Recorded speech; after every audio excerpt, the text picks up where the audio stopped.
On a ce scandale absolu. On a une pandémie qui a fait plus de 3 300 000 morts.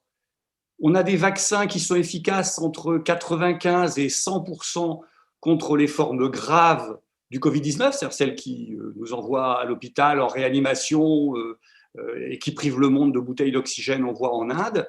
Et en même temps, on a une pénurie absolue à cause des brevets autour de ces vaccins. Ces vaccins, ils sont issus de deux choses. Ils sont issus du code génétique du Covid-19, un code génétique qui est public depuis janvier, où ils sont issus des milliards d'euros publics. Je pense à la BARDA américaine qui a donné plus de 15 milliards d'euros. Je pense à l'Union européenne qui a donné plus de 2,5 milliards d'euros. Je pense au gouvernement anglais qui a donné plus de 1,5 milliard d'euros à AstraZeneca. Donc, code public, recherche publique de fait, mais brevets privés qui privent le monde de vaccins. Alors, quand je dis le monde, on le voit ici, c'est les listes d'attente, c'est les plus faibles, ceux qui ont le moins accès à Internet, qui sont parfois les plus exposés au Covid, les premiers de corvée, qui sont privés de vaccins. Mais enfin, plus fondamentalement, ce sont les peuples des pays les plus pauvres qui sont privés de vaccins. Les États-Unis, plus de 45% de vaccinés. L'Inde, qui est le premier producteur de vaccins anti-Covid au monde, qui fait face à une terrible deuxième vague, qui est aujourd'hui autour de 9% seulement. L'Afrique du Sud, qui produit des vaccins pour Aspen, eh bien, elle est seulement, et qui elle aussi fait face à une deuxième vague avec un variant plus contaminant, elle est seulement à 0,6%. Et donc, les laboratoires utilisent ces brevets pour organiser la pénurie, refuser même qu'on achète des licences pour fabriquer sous licence leurs vaccins, en profite pour augmenter les prix. On a encore vu Pfizer qui augmente ses prix, qui sont d'ailleurs secrets, comme le sont les accords commerciaux. Et donc, on a ce scandale absolu contre lequel les peuples manifestent de Washington. On a vu Free Vaccine, Bernie Sanders qui disent des vaccins pour le peuple, pas pour les profits, mais dans la plupart des pays du monde, dans les pays du tiers-monde, au Pakistan, des campagnes unitaires, en Afrique du Sud, en Inde, en Amérique latine, qui est très touchée avec le Brésil, le Pérou, on a ce scandale absolu. On est en capacité, l'intelligence humaine et la solidarité humaine ont permis d'utiliser en une année l'acquis des brevets ARN notamment, de sortir des vaccins, mais le monde en est privé à cause de ces brevets, à cause de la pénurie qui permet les prix hauts et ces profits insolents de l'industrie pharmaceutique, autour de 25% quand même. Pfizer, c'est plus de 20 millions d'euros, 20 milliards de dollars, pardon, de commandes pour l'année 21, pour cette année. Moderna, 18,5 milliards de commandes. Et en même temps, ces milliards qui s'entassent d'un côté, eh bien, ils ne sont pas capables de fournir en vaccin l'humanité. Non seulement ils ne sont pas capables, mais la condition de leur profit, c'est les pénuries et c'est les peuples privés de vaccins. Un scandale absolu.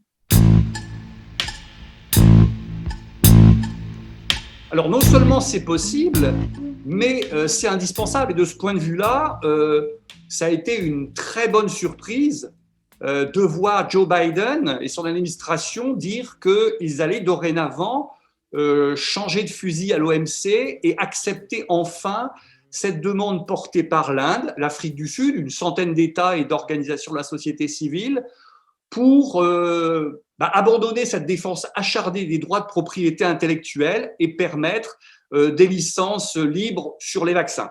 Alors, entendons-nous bien, ça ne sera pas si facile. Ça ne sera pas si facile parce que, d'abord, il faut l'unanimité à l'OMC. Et donc, le prochain round qui s'ouvre en mai, il va falloir faire pression sur tous les États, sur tous les gouvernements qui disent chiche. Et au niveau européen, on a bien vu que si Emmanuel Macron a tourné, c'est tout récent.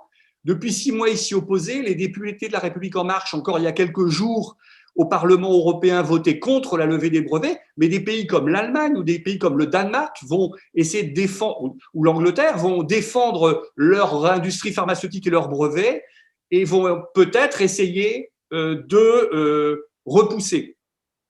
Mais je crois que de ce côté-là, si la pression des peuples est suffisante, il y a des chances pour y arriver. Mais ça ne sera pas suffisant parce que si vous avez les brevets, mais vous n'avez pas les transferts de technologie, ça va être compliqué de mettre en œuvre la fabrication, l'augmentation des capacités de production qui est équivalente à baisse des prix, qui est équivalente à bien commun mondial qu'on pourrait diffuser partout, immédiatement, gratuitement. Et ces technologies, je vous rappelle qu'il y a un pool d'accès aux technologies mis en place par l'OMS. Et les industries pharmaceutiques ont déjà dit qu'elles refusaient de participer à ce pool de mise en commun des technologies. Le PDG de Pfizer a même dit, eh bien, c'est un non-sens. Et ils disent maintenant, en fait, le problème, ce n'est pas les brevets, non, vous vous trompez, c'est les capacités de production. Ils ont évidemment tort, puisque le premier pas, c'est lever les brevets pour permettre de mettre en œuvre les technologies. Donc, il faut se mobiliser. L'affaire n'est pas finie. Joe Biden n'a pas dit c'est bon, maintenant tout est réglé. C'est une victoire d'abord des activistes en France, dans le monde, qui ont lutté contre les brevets. C'est aussi un arbitrage entre les différents secteurs du capitalisme. Ne soyons pas naïfs. Les États-Unis, c'est le pays qui, dans les années 90, a porté les brevets à l'OMC et qui a opposé le droit de propriété intellectuelle au droit des peuples. Ça a fait des millions de morts, notamment au moment du VIH. Ne soyons pas non plus naïfs face à Biden. Je vous rappelle qu'il a obtenu 3,3 millions d'euros de subventions de la part de l'industrie pharmaceutique.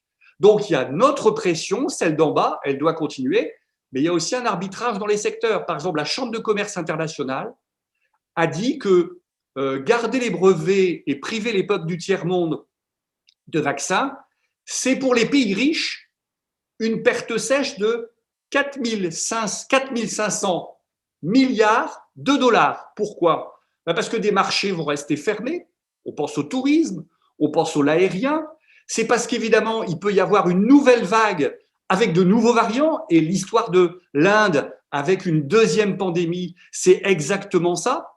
Et cette pandémie, ces variants, ils pourraient échapper, ça s'appelle des variants d'échappement au vaccin. Donc l'idée du monde riche qui se vaccine, qui paie très cher certes, mais qui se vaccine grâce à beaucoup d'argent public, grâce à la ponction sur la sécurité sociale, eh ben c'est une idée qui risque de ne pas tenir avec le retour de variants, avec le retour de l'épidémie. Et donc, le capitalisme a décidé qu'il fallait mieux rogner un peu les ailes du capitalisme vaccinal et de ses brevets qui assurent des taux de rente à 25% pour développer. Bon, mais si nous gagnons sur les brevets, la deuxième bataille, celle qui est devant nous, c'est celle des transferts de technologie. Parce que c'est compliqué de transférer les technologies.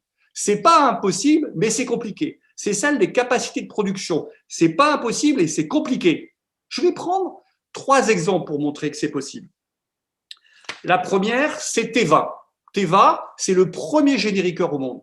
Et son PDG, Karl Schulz, a essayé de prendre contact avec les détenteurs de brevets avec ARN. On pense à Pfizer, on pense à Moderna, en leur disant, écoutez, nous avons des usines en Europe et nous avons des usines aux États-Unis.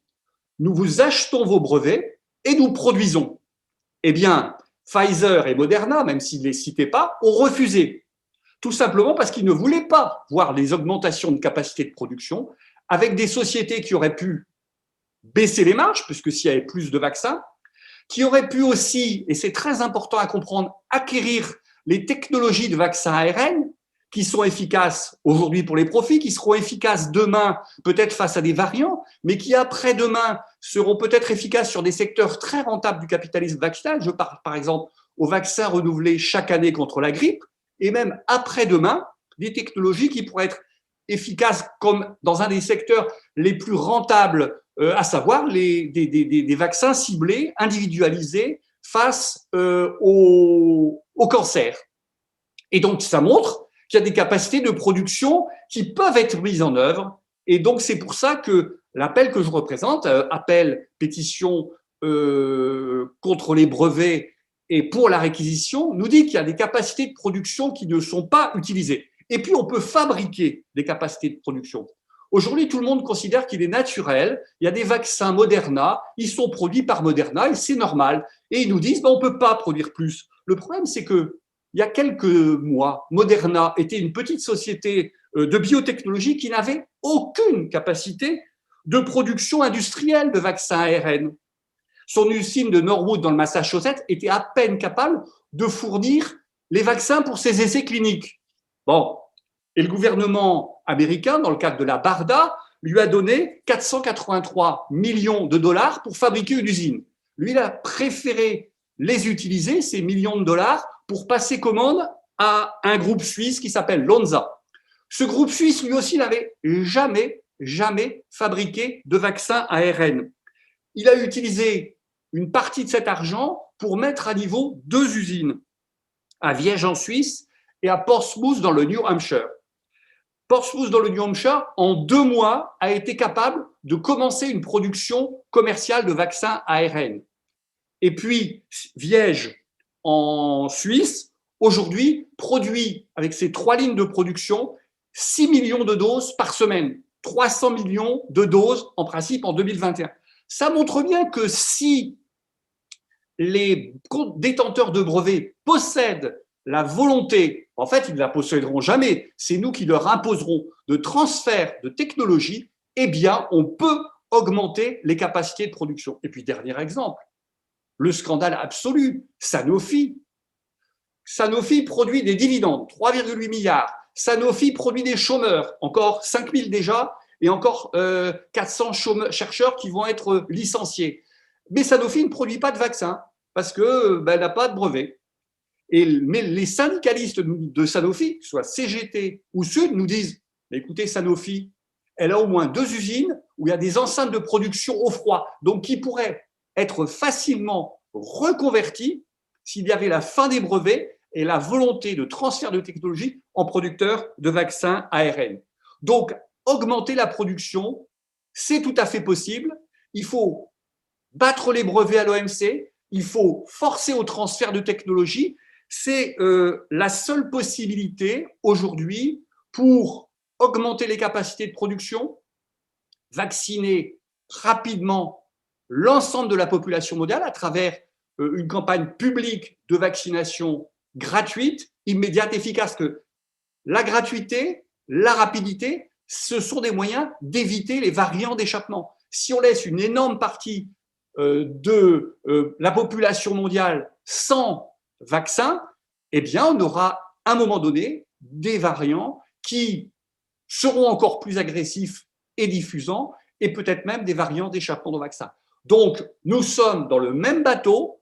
Les peuples du Nord ne pourront pas être protégés par le bouclier du capitalisme qui accepte de payer les prix hauts, ou la concurrence qui accepte de payer les prix des Pfizer et des Moderna. Nous en sommes dans un même bateau. Notre santé, elle est la même que celle des Indiens, des Pakistanais, des Sud-Africains. Nous sommes un seul monde. Il doit être solidaire contre les brevets, pour la réquisition, pour les transferts de technologie.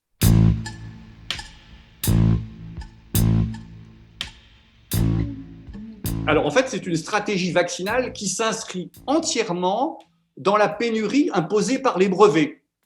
Et la course, ça a été à celui ou à celle des gouvernements qui déverseraient le plus d'argent sur les trusts de la pharmacie pour essayer d'avoir sa part du gâteau. Alors évidemment, on l'a dit, ça oublie les peuples du monde, c'est l'apartheid vaccinal, et puis on l'a vu, c'est pas ou peu efficace.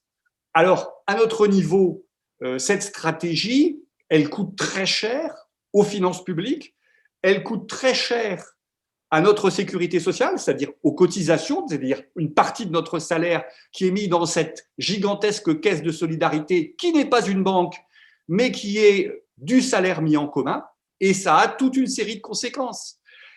Pénurie de vaccins, ça veut dire une stratégie qui privilégie d'abord ceux qui sont les plus fragiles, c'est-à-dire eh ben, les personnes les plus âgées et puis les personnes les plus fragiles en termes médicaux. Mais c'est une stratégie, à cause de la pénurie, qui oublie les premiers de corvée.